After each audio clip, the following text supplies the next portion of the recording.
September 14th, 1943. Somewhere over the North Sea, returning from Bremen, Hauptmann Werner Baumbach banks his Focke-Wulf 190 into attack position, the morning sun at his back. Below him, a formation of Boeing B-17 Flying Fortresses maintains steady course toward England, their polished aluminum skin gleaming against the dark water 3 miles below. Baumbach has shot down 11 American bombers. He knows their weaknesses, the blind spots, the vulnerable angles. He lines up his approach from 6 o'clock high, throttle forward, finger on the cannon trigger. Then the fortress opens fire. If you're enjoying this deep dive into the story, hit the subscribe button and let us know in the comments from where in the world you are watching from today. Not one gun. Not two. 10 Browning 50 caliber machine guns erupt simultaneously from positions he didn't know existed. Tracers arc toward him from the tail, from the waist, from the top turret, from the ball turret beneath the fuselage. The sky becomes a lattice of intersecting fire lanes, each round travelling at 2,900 feet per second. Baumbach breaks left, his FW-190 shuddering as 50 caliber rounds punch through the wing root. He dives away, heart pounding, mind racing. The bomber he just attacked had more firepower than most German fighters carried in their entire armament package, and it was just one aircraft in a formation of 36. This is the moment Hauptmann Baumbach begins to understand what German intelligence has been reluctant to admit. The Americans haven't just built a bomber, they've created a flying weapons platform that fundamentally changes the mathematics of air combat, and the only way to truly comprehend what they're facing is to examine one of these fortresses up close. 3 weeks later, that opportunity arrives. October 7th, 1943. Recklinck-Lars Airfield, northern Germany. A captured B-17F sits on the tarmac, tail, number 4-2-3-0297, christened Wolf Hound by its American crew before being forced down near Schweinfurt with 2 engines destroyed and the pilot wounded. Unlike most captured bombers, which are stripped for parts or destroyed in testing, this fortress has been designated for special evaluation by the Luftwaffe's Secret Operations Unit, Kampfgeschwader 200. Oberst Edgar Peterson, commander of Germany's test stations, has assembled a team of engineers, pilots, and weapons specialists. Their mission is straightforward: determine how the Americans have made a 4-engine bomber nearly as dangerous as a fighter aircraft, because that's what intelligence reports suggest. B-17 formations are shooting down attacking fighters at rates that seem impossible for bomber aircraft. The evaluation begins with external inspection. Oberleutnant Hans-Werner Lerche, Reschlin's principal test pilot, circles the captured fortress slowly. Notebook in hand. Lerche has flown over 120 different aircraft types, including numerous captured Allied machines. But the B-17's defensive arrangement stops him cold. He counts the gun positions methodically. Tail turret, 2 50 caliber Brownings. Ball turret beneath the fuselage, 2 more 50 calibers. Top turret behind the cockpit, another 2. Waist positions, 1 on each side, 2 additional guns. Nose positions, 2 more, though arrangements vary. And in the most recent variants, chin turret, 2 additional 50 calibers, 10 guns. Some B-17G models would carry 13. Lerche has flown the Junkers Ju-88, Germany's standard medium bomber. It carries 3 machine guns for defense, 1 in the nose, 1 on top, 1 in the rear. The He-111 carries similar armament. Even the FW-200 Condor, Germany's 4-engine maritime patrol bomber, mounts just 5 defensive weapons. The B-17 has twice the defensive armament of Germany's heaviest bomber, but it's not just the quantity of guns that captures the team's attention. It's their placement, their fields of fire, and the sophistication of their mounting systems. Every gun position has been carefully engineered to cover specific threat vectors while minimizing blind spots. The overlapping fields of fire create a defensive sphere around the aircraft that attacking fighters must penetrate at their extreme peril. The tail turret examination begins the education. Gunnery specialist Hauptmann Klaus Fischer opens the tail section to reveal the Sperriatu turret assembly. The mechanism is a masterpiece of precision engineering and industrial design combined. Two Browning 50 caliber M2 machine guns are mounted on a powered rotation system that allows the gunner to track targets with remarkable speed and accuracy. The turret can traverse 360 degrees horizontally and elevate from -20 degrees to +90 degrees vertically. Fischer calculates the effective engagement envelope from directly aft to approximately 45 degrees to either side. The tail gunner can bring both weapons to bear on attacking fighters. That's nearly a 180-degree arc of coverage at the bomber's most vulnerable approach vector. German bombers have single manually operated machine guns in the tail position, requiring the gunner to hand-aim and manually track targets while standing in a cramped fuselage. The American tail gunner sits in a powered turret that does most of the heavy lifting. His job is simply to track the target and press the trigger. The turret itself weighs approximately 900 pounds fully loaded. The German engineers examine the construction with growing appreciation for American manufacturing philosophy. The turret isn't built from hand-fitted components requiring skilled assembly. It's manufactured from standardized parts that simply bolt together. The rotation mechanism uses a sealed gearbox lubricated for extended operation. The gun mounts use standard bearings available throughout American industry. Every component appears designed for mass production and field maintenance. The electrical system powering the turret reveals another level of sophistication. Unlike German aircraft that rely heavily on mechanical controls, the B-17 uses a 24-volt electrical system to power turret rotation, gun charging mechanisms, and targeting systems. The tail turret alone requires 3 electric motors, one for azimuth rotation, one for elevation, and one for the hydraulic pump that charges the guns. The complexity seems excessive until the team realizes what it accomplishes.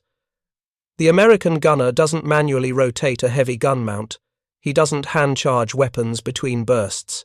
He doesn't physically elevate barrels against wind resistance at 200 miles per hour. Electric motors do all of this work. The gunner simply tracks the target through a computing gun sight and fires. His job is reduced to pointing and shooting while machinery handles everything else. Fischer examines the ammunition feed system. Each 50 caliber Browning is belt-fed from ammunition boxes holding 560 rounds, giving the tail position 1,120 rounds total. The belts feed through guides designed to prevent jamming even during violent maneuvers. The spent casings and links are ejected outside the aircraft through chutes that prevent accumulation inside the fuselage. Compare this to German bomber defensive armament. The MG-131 machine gun used in most Luftwaffe bombers fires a 13mm round from 75-round drum magazines. When the magazine empties, the gunner must manually reload under combat conditions while wind screams through the aircraft and fighters press their attacks. The American gunner has over 1,100 rounds available continuously without reloading. The rate of fire comparison is equally stark. The Browning M2 fires at approximately 850 rounds per minute per gun. With 2 guns in the tail turret, that's 1,700 rounds per minute directed at attacking fighters. The MG-131 manages 450 rounds per minute. The American tail position alone puts out nearly 4 times the volume of fire as a comparable German position, but raw firepower is only part of the equation. The team moves to examine the ball turret. The Sperry ball turret mounted beneath the B-17's fuselage represents engineering that German designers haven't attempted.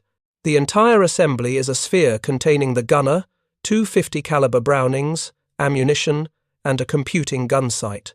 The sphere can rotate a full 360 degrees and articulate to cover everything below and to the sides of the aircraft. Oberleutnant Löscher stands beneath the retracted turret, studying its construction. The mechanism is extraordinarily compact. The gunner literally curls into a fetal position inside the sphere, operating weapons by foot pedals and hand controls. The position looks uncomfortable, even nightmarish, but its effectiveness is undeniable. From the ball turret, A skilled gunner can engage fighters attacking from below, from the sides, or even from slightly above if they pass near the bomber's belly. This single position eliminates what would normally be the bomber's largest blind spot. German fighters had learned to attack heavy bombers from below, where defensive fire was minimal. The ball turret makes that approach suicidal. The turret's construction reveals the same manufacturing philosophy seen elsewhere: standardized bearings, bolted assemblies, electrical motors for rotation, and hydraulic systems for gun charging. The complexity is hidden behind simplicity of operation. The gunner doesn't need to understand how the turret works, he just needs to point it at targets and fire. The examination continues with the top turret. The Martin A3 top turret mounts directly behind the cockpit, providing coverage of the upper hemisphere. Two more 50 caliber Brownings are mounted on a powered rotation system that can traverse 360 degrees horizontally and elevate from -5 degrees below the horizontal to 90 degrees straight up. The gunner stands inside a clear plexiglass dome that provides excellent visibility in all directions. This position is specifically designed to engage fighters making frontal attacks or attacking from above and behind. German fighters had developed tactics of diving through bomber formations from above, firing during the dive, then using momentum to escape below. The top turret makes these attacks costly. The gunner can track diving fighters from the moment they appear above until they pass below the aircraft's belly, where the ball turret takes over. The overlapping fields of fire are becoming clear to the evaluation team. There is no approach vector that isn't covered by at least 2 gun positions. Most approach angles are covered by 3 or 4 positions. An attacking fighter doesn't face one gun. It faces multiple guns firing simultaneously from different positions, creating converging streams of fire that fill the entire engagement envelope. The waist gun positions complete the defensive sphere. The B-17F has 2 waist positions, one on each side of the rear fuselage. Each mounts a single 50 caliber Browning on a flexible mount that allows the gunner to engage targets across a wide arc. These positions are manually operated, requiring the gunner to hand aim and track targets, but the weapons themselves are the same Browning 50 calibers used throughout the aircraft. Later B-17G models would upgrade these positions with staggered mounts to prevent gunners from interfering with each other during combat. The Americans were continuously refining the defensive system based on combat experience. The nose guns vary by B-17 variant. The captured B-17F has 2 manually operated 50 caliber Brownings in the nose, one fired by the bombardier and one by the navigator. These positions provide frontal defense, but are the least effective due to manual operation and limited fields of fire. Later, B-17G models would add a chin turret mounting 2 more 50 calibers in a powered turret specifically to address head-on attacks. After 3 days of external inspection, the team has documented the gun positions, fields of fire, ammunition capacities, and mechanical systems. The numbers are compiled into a preliminary report that makes uncomfortable reading for Luftwaffe command. Total armament: 10 50 caliber machine guns in the B-17F variant, 13 in the B-17G. Total ammunition capacity: approximately 7,000 rounds. Rate of fire: approximately 8,500 rounds per minute, total if all guns fire simultaneously. Effective range: 50 caliber ammunition remains lethal beyond 1,000 yards. For comparison, a Focke-Wulf 190 fighter carries 2 13mm MG 131 machine guns and 2 20mm MG 151 cannons. The fighter's machine guns fire 450 rounds per minute each. The cannons fire 550 rounds per minute each. Total rate of fire: approximately 2,000 rounds per minute. A single B-17 can put out more than 4 times the volume of fire as an attacking fighter. The mathematics become more brutal when examining formation tactics. American doctrine calls for B-17 seconds to fly in tight box formations of 12 aircraft. These formations are specifically designed so that the defensive fire from all 12 bombers creates overlapping fields that protect every aircraft in the formation. An attacking fighter doesn't face one bomber's 10 guns. It faces the combined fire of multiple bombers, potentially 40 to 50 caliber machine guns firing simultaneously. Luftwaffe pilots have been reporting this phenomenon for months. Intelligence has documented it but struggled to explain it. Now, examining the captured fortress, the explanation becomes clear. The Americans have designed their bomber not as an individual weapons platform, but as a component of a larger defensive system. Each B-17 is strong. A formation of B-17 seconds is nearly impregnable. The team begins flight testing on October 12th. Lerche climbs into the cockpit with a mixed crew of German pilots and engineers. The fortress has been repainted with Luftwaffe markings but retains its American equipment. Starting the four Wright R1830 twin Wasp radial engines requires following the complex checklist carefully. Each engine produces 1,200 horsepower at takeoff power. The bomber rolls down Recklin's runway and lifts off smoothly. At operational altitude, Lerche puts the fortress through basic maneuvers while engineers operate the gun positions, testing fields of fire and tracking capabilities. The clarity of what they're experiencing is disturbing. From the tail turret, the gunner has excellent visibility and can track targets with minimal physical effort. The powered turret responds quickly to control inputs. The guns remain steady and on target even during moderate turns.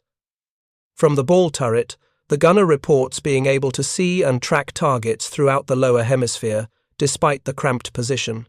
The top turret provides commanding views and excellent tracking of upper hemisphere targets. Every position has been optimized for its specific task. None require exceptional strength or skill to operate effectively. The electric motors and hydraulic systems do the heavy work. The gunner simply aims and fires. Lerche arranges for simulated attack runs by German fighters to test the defensive capabilities under realistic conditions. On October 15th, two FW-190 fighters from a nearby training unit make passes at the captured fortress, while German gunners attempt to track them through the turret sights. The results are sobering. The fighters find that approaching the B-17 from any angle results in multiple gun positions tracking their movement. The tail gunner can engage fighters from 6 o'clock. The ball turret gunner tracks them if they deviate below the horizontal. The top turret gunner can engage from above and behind. There are no easy approaches. The fighter pilots, experienced combat veterans, report that they would not want to press attacks against actual loaded weapons. The volume of fire would be overwhelming. Even if the bomber gunners weren't particularly skilled, the sheer number of rounds in the air would make survival unlikely. One fighter pilot, Hauptmann Werner, files a report after the exercise. The American bomber presents a nearly impenetrable defensive sphere. Approaching from any vector results in exposure to multiple weapons firing simultaneously. Given the 50 caliber's range and destructive power, loss rates among attacking fighters would be catastrophic. The only effective tactic would be long-range standoff attacks with heavy cannon fire, which requires specialized aircraft and ammunition we do not possess in sufficient quantities. The evaluation team returns to detailed examination of the weapons themselves. The Browning M2 50 caliber machine gun is not new technology. John Browning designed it in 1918, and it entered military service in 1921. But by 1943, American industry has refined its production to the point where it's being manufactured by the tens of thousands with perfect reliability. The team disassembles one of the fortress's Brownings to examine its construction. The weapon weighs 84 pounds unloaded, substantially heavier than German aircraft machine guns. But the weight comes from robust construction and over-engineered components that ensure reliability under extreme conditions.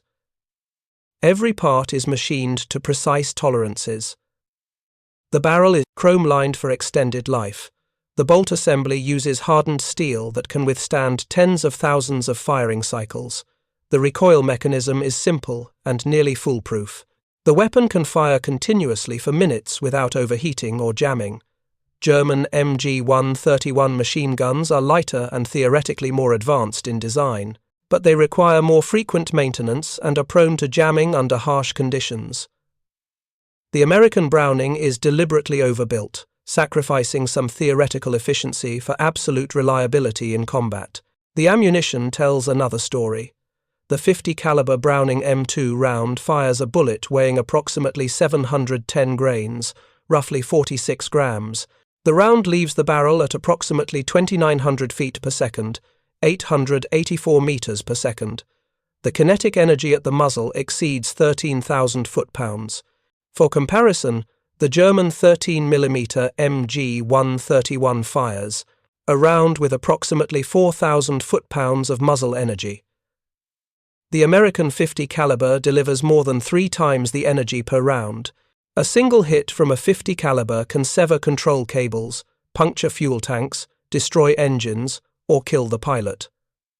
Multiple hits disintegrate aircraft. If you find this story engaging, please take a moment to subscribe and enable notifications. It helps us continue producing in-depth content like this. The ammunition examination continues in Rechlin's technical workshop. Weapons specialist Hauptmann Fischer spreads captured 50 caliber rounds across a workbench, separating them by type. What he discovers represents another dimension of American industrial sophistication that German planners haven't fully appreciated. The Americans aren't just producing one type of 50 caliber ammunition, they're manufacturing multiple specialized types, each optimized for specific tactical requirements, and they're producing all of them in quantities that seem unlimited. Standard ball ammunition, full metal jacket rounds for general-purpose use, armor-piercing rounds, hardened steel cores designed to penetrate armored components, armor-piercing incendiary, combining penetration with incendiary effects to ignite fuel tanks. Tracer rounds, allowing gunners to observe their fire and adjust aim. Incendiary rounds, pure fire-starting ammunition for use against fuel systems and fabric surfaces. American doctrine calls for loading belts with mixed ammunition in specific ratios. A typical combat load might be 1 armor-piercing incendiary, 1 tracer, 3 ball, 1 armor-piercing incendiary, 1 tracer, repeating throughout the belt. This mixture ensures that every burst contains rounds optimized for penetration, rounds that can ignite fires, and rounds that show the gunner where his fire is going. Fischer calculates the implications. A B-17 carrying 7,000 rounds of mixed ammunition is essentially firing hundreds of FAV, armor-piercing rounds, hundreds of incendiary rounds, and hundreds of tracer rounds during each engagement. An attacking fighter isn't just being shot at, it's being subjected to a systematic combination of penetration, fire, and destruction. The armor-piercing incendiary round is particularly devastating. The round combines a hardened penetrator core with an incendiary compound behind it. When the round strikes, the penetrator punches through aluminum skin, structural members, or light armor. The incendiary compound then ignites inside the target, starting fires in fuel systems, hydraulic lines, or electrical components. German fighters are particularly vulnerable to this combination. The FW-190 has self-sealing fuel tanks, but armor-piercing incendiary rounds can overwhelm the sealing mechanism. The Bf-109 carries fuel tanks in the fuselage directly ahead of the pilot with minimal armor protection. A single armor-piercing incendiary round penetrating this area can result in catastrophic fire. The evaluation team conducts penetration tests using captured ammunition. They set up representative aircraft components, aluminum skin panels of varying thickness, structural spars, engine components, armor plates. Then they fire captured 50 caliber ammunition at these targets from various ranges. At 1,000 yards, armor-piercing rounds penetrate 3/8 inch aluminum plate with ease. At 500 yards, they punch through half-inch armor plate. At 200 yards, they can penetrate the armor protection on most German fighter cockpits. The destructive power exceeds anything mounted on German bombers for defensive purposes. The incendiary effects are filmed for documentation. When armor-piercing incendiary rounds strike fuel-soaked targets, the results are immediate and catastrophic. White-hot flames erupt from penetration points. The incendiary compound burns at temperatures exceeding 3,000 degrees Fahrenheit. No aircraft component can withstand this thermal assault. Oberst Peterson reviews the test footage with senior Luftwaffe staff officers. The silence in the briefing room is absolute as they watch 50 caliber rounds systematically destroy representative German fighter components. One officer, Oberst Hajo Hermann, who commands a night fighter unit, speaks the thought everyone is considering.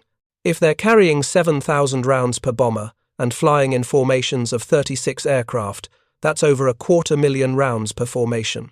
Even if bomber gunners achieve only a 5% hit rate, that's 12,500 hits distributed across any fighters that press attacks. No fighter can survive multiple 50 caliber hits. The loss rates would be unsustainable. The mathematics are brutal but undeniable. American bomber formations create such dense defensive fire that pressing attacks to lethal range virtually guarantees being hit. Even if the hits don't immediately destroy the fighter, the cumulative damage from multiple strikes will force withdrawal or eventual loss of the aircraft. Luftwaffe tactical doctrines are already evolving in response to this reality.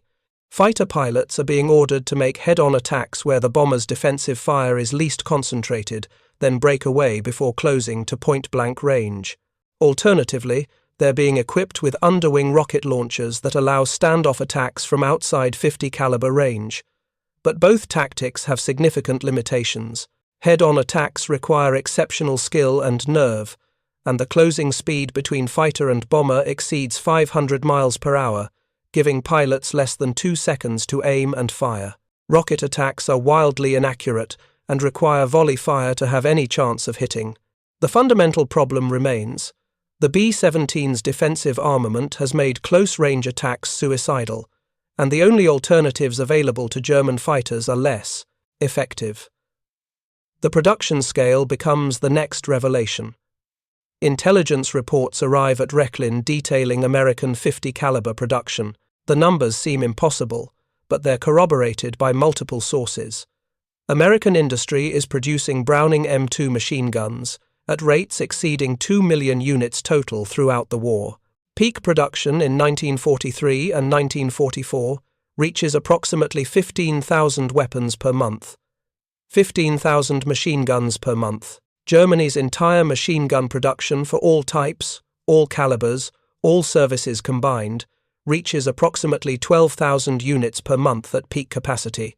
America is producing more of a single machine gun type than Germany produces machine guns total, and the Browning 50 caliber is just one of multiple weapons in American production.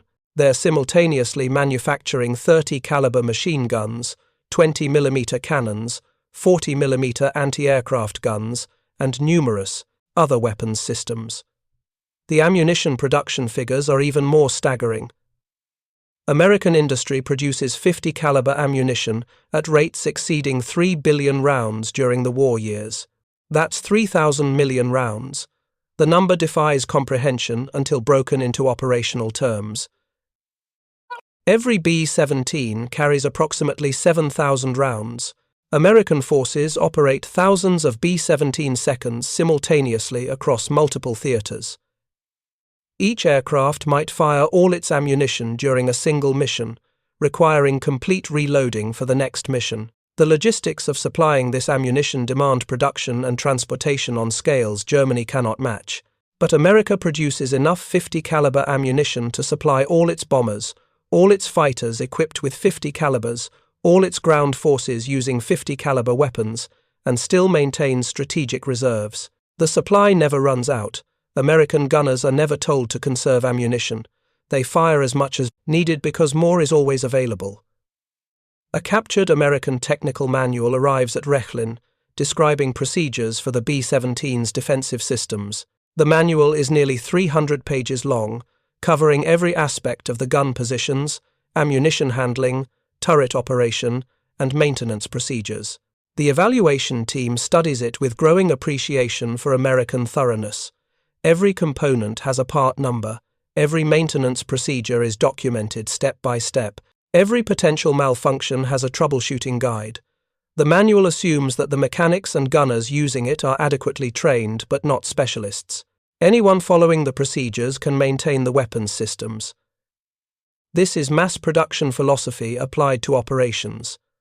The weapons are designed to be operated by average gunners following standard procedures. Maintenance is designed to be performed by average mechanics following documented steps. No special expertise is required.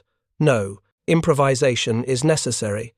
The system works because it's been engineered to work reliably in the hands of average personnel. German bomber defense systems, by contrast, require skilled gunners who understand the specific quirks of each weapon. Maintenance demands experienced armorers who can diagnose and repair unique problems. The systems work, but only when operated by above-average personnel. The Americans have eliminated the need for above-average personnel through superior engineering and documentation. The force multiplier effect is enormous. An average American bomber crew with adequate training can achieve defensive effectiveness that would require exceptional skill in a German crew. If you find this story engaging, please take a moment to subscribe and enable notifications. It helps us continue producing in-depth content like this. By November 1943, the evaluation is complete. Oberst Peterson compiles the findings into a comprehensive report that runs over 400 pages, including technical diagrams, test data, and tactical analysis. The core conclusions can be summarized in several devastating paragraphs. The Boeing B-17 Flying Fortress represents a fundamental shift in bomber design philosophy. Rather than accepting that bombers are vulnerable aircraft requiring fighter escort, the Americans have created a bomber that functions as its own fighter escort through overwhelming defensive firepower. The 10 to 1350 caliber machine guns carried by B-17 variants create a defensive sphere that makes close-range attacks prohibitively costly. The guns are mounted in powered turrets that require minimal skill to operate effectively. The ammunition is manufactured in unlimited quantities, with multiple specialized types available for different tactical requirements. When B-17 seconds fly in formation, their defensive fire creates an interlocking pattern that protects all aircraft in the formation. An attacking fighter faces not one bomber's 10 guns, but the combined fire of multiple bombers, potentially 50 to 150 caliber machine guns firing simultaneously. The firepower differential is decisive. A typical German fighter carries armament delivering approximately 2,000 rounds per minute total fire rate. A B-17 formation can deliver over 30,000 rounds per minute. The fighter must achieve hits while exposed to this fire. The mathematics favor the bomber. German fighters can achieve tactical success through careful attack planning, superior skill, and acceptance of heavy losses. But strategic success, defined as stopping American daylight bombing campaigns, is impossible with current resources and tactics. The Americans have solved the bomber defense problem through industrial means rather than tactical innovation. The report is classified at the highest level and distributed to senior Luftwaffe command.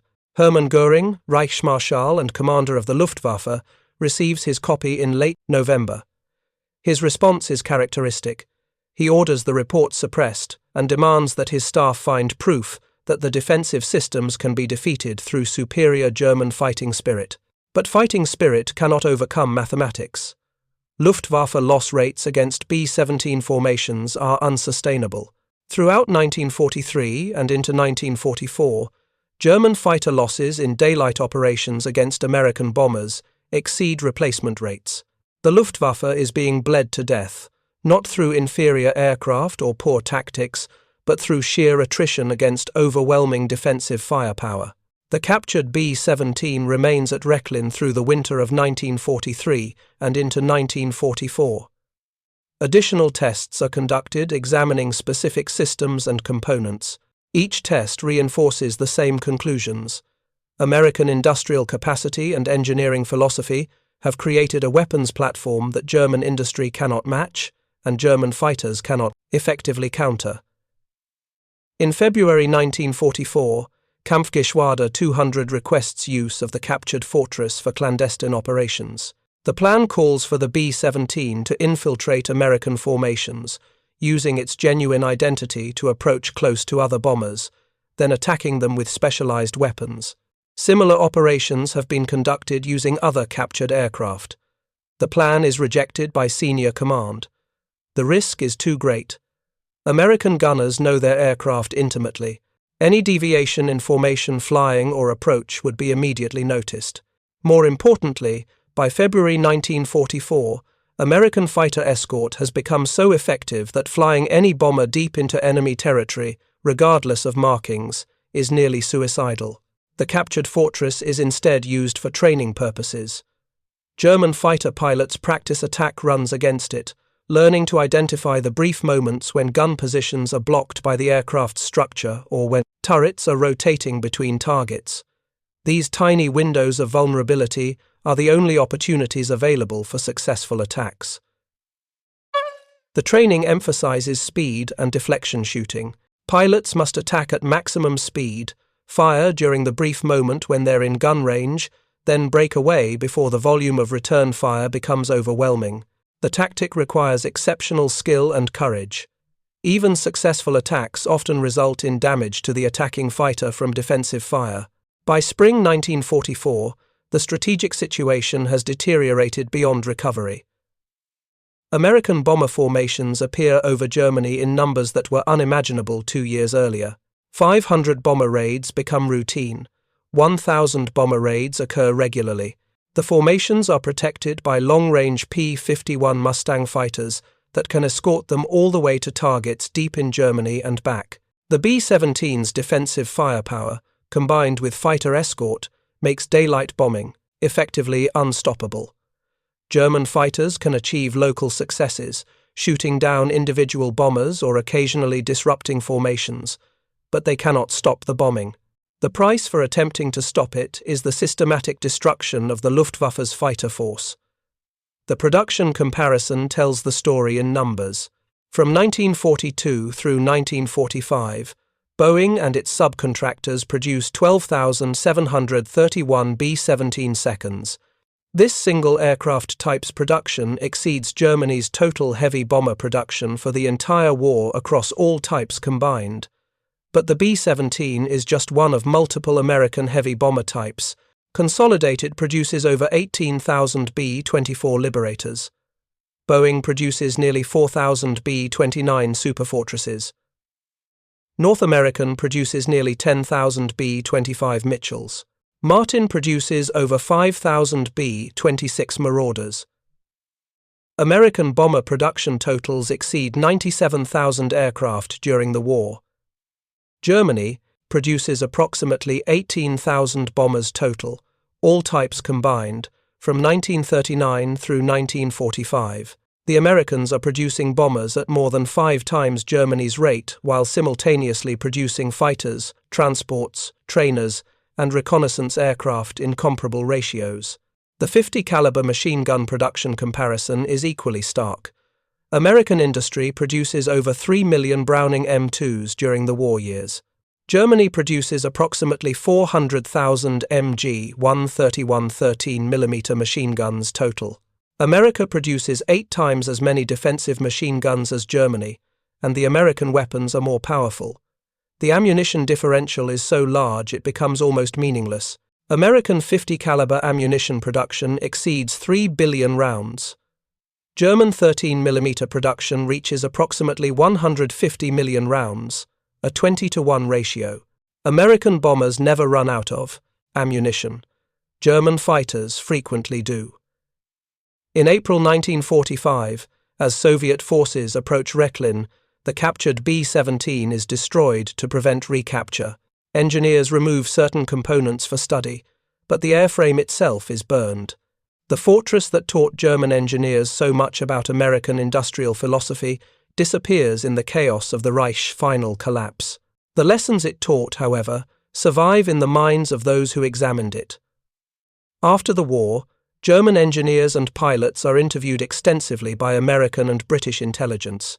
Many mention the captured B-17 as the moment they understood the war was lost, not because the aircraft was technologically superior in any revolutionary way, but because it demonstrated a manufacturing and design philosophy that Germany could never match.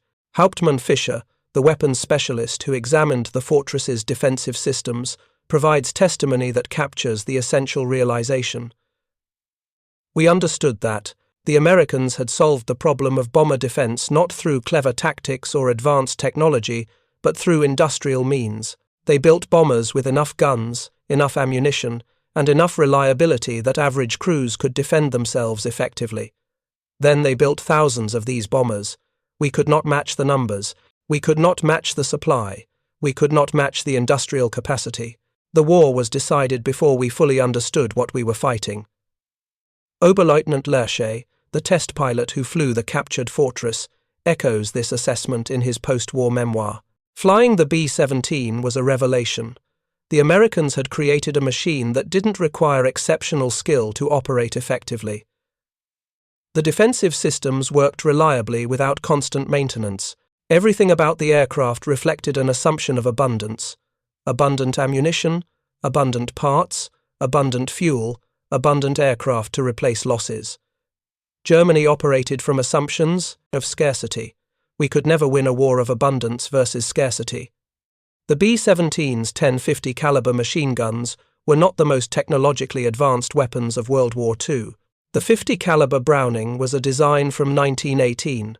The turrets were relatively simple powered mechanisms. The ammunition was conventional. Nothing about the system was revolutionary. But the system worked. It worked reliably. It worked in the hands of adequately trained crews. And it was produced in such quantities that American bombers filled the skies over Germany with thousands of aircraft, each carrying enough firepower to shred any fighter that pressed its attack. The Germans had superior fighters in many respects.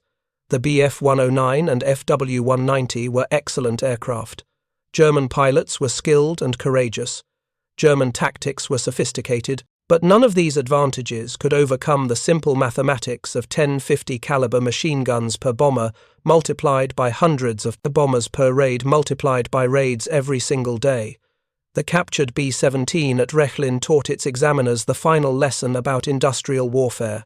Victory goes not to the side with the best individual weapons, but to the side that can produce adequate weapons in overwhelming quantities. The Americans had learned this lesson and built their entire war effort around it. Germany learned it too late, from examining the very bombers that were systematically destroying the Third Reich. By 1945, the statistics told the complete story. American bomber gunners claimed over 6,000 Luftwaffe fighters destroyed during the combined bomber offensive. While these claims were inflated, as all air combat claims are, the actual German losses were catastrophic enough. The Luftwaffe lost over 18,000 fighters in defense of the Reich during the daylight bombing campaign from 1943 through 1945, even accounting for fighter escort and ground, anti-aircraft fire. The defensive armament of American bombers contributed significantly to these losses. The 50 caliber machine guns mounted on B-17 seconds and B-24 seconds forced German fighters to choose between pressing attacks into lethal defensive fire or breaking off at ranges where their own weapons were ineffective. Most chose to press the attacks because duty demanded it. Many died in the attempt. The survivors carried the knowledge that they were fighting not just against bombers, but against an industrial system that could replace every loss, resupply every expenditure, and maintain operations indefinitely. The B-17, with its 1050 caliber machine guns, was a message written in aluminum and firepower. The message was simple. American industry could build better armed aircraft in greater numbers than any opponent could counter. The defensive firepower was not just about protecting individual bombers. It was about demonstrating that America had solved the problem of bomber vulnerability through industrial means rather than tactical innovation. German engineers who examined the captured fortress understood this message clearly. They documented it in detailed reports that were filed, read, and ultimately ignored by leadership that preferred comforting myths about German superiority to uncomfortable truths about American industrial capacity. But the truth remained, visible in every gun position, every ammunition belt, every powered turret. The Americans had decided that their bombers would carry overwhelming defensive firepower. Then they built the guns, built the ammunition, built the turrets, and built thousands of bombers to carry them all. And German industry, despite its engineering excellence and its workers' dedication, could not match this production scale. The war in the air over Europe was decided by many factors: pilot skill, aircraft performance, tactical innovation, strategic planning. But underlying all these factors was a simpler truth. The side that could build more adequate weapons and supply them with unlimited ammunition would ultimately prevail. The B-17's defensive armament was adequate. The ammunition supply was unlimited. The production numbers were overwhelming. When Hauptmann Werner Baumbach broke left to evade the fortress's fire on that September morning in 1943, he was not just evading 10 machine guns. He was evading the industrial might of a nation that had decided to win through production rather than through perfection. Every tracer round that passed his cockpit carried the same message. You cannot win a war of attrition against an enemy that manufactures abundance. The captured B-17 at Rechlin taught this lesson clearly to everyone who examined it. The lesson was accurate, it was documented, it was reported to leadership, and it was ignored until it was far too late to matter. By the time the captured fortress burned in April 1945, the lesson had been written in fire across every German city. American bombers had flown over 364,000 sorties against German targets. They had dropped over 647,000 tons of bombs. They had done this while being defended by thousands of 50 caliber machine guns that made approaching them suicidal. The final accounting was brutal. The B-17 program alone cost approximately $700 million in 1943 dollars, equivalent to approximately $12 billion today. For this investment, America received 12,731 heavy bombers that helped destroy Nazi Germany's ability to make war. Each bomber carried 10 to 13 50 caliber machine guns. Each gun could fire 850 rounds per minute. Each bomber carried approximately 7,000 rounds of ammunition. The total defensive firepower available to a single B-17 formation exceeded anything available to ground forces until the introduction of radar-directed anti-aircraft artillery. And this was just one aircraft type in an arsenal that included B-24 seconds, B-25 seconds, B-26 seconds, B-29 seconds, and numerous other bomber types, all produced in quantities that Germany could not match, all carrying defensive armament that German fighters could not effectively counter. The Germans had examined a captured B-17 and understood exactly what they faced. They documented it, they reported it, they calculated the implications. And then they watched as American industrial capacity systematically proved every calculation correct. The 10-50 caliber machine guns made the B-17 nearly untouchable, not through technological magic, but through simple, overwhelming firepower, backed by unlimited ammunition supplies and continuous replacement of losses.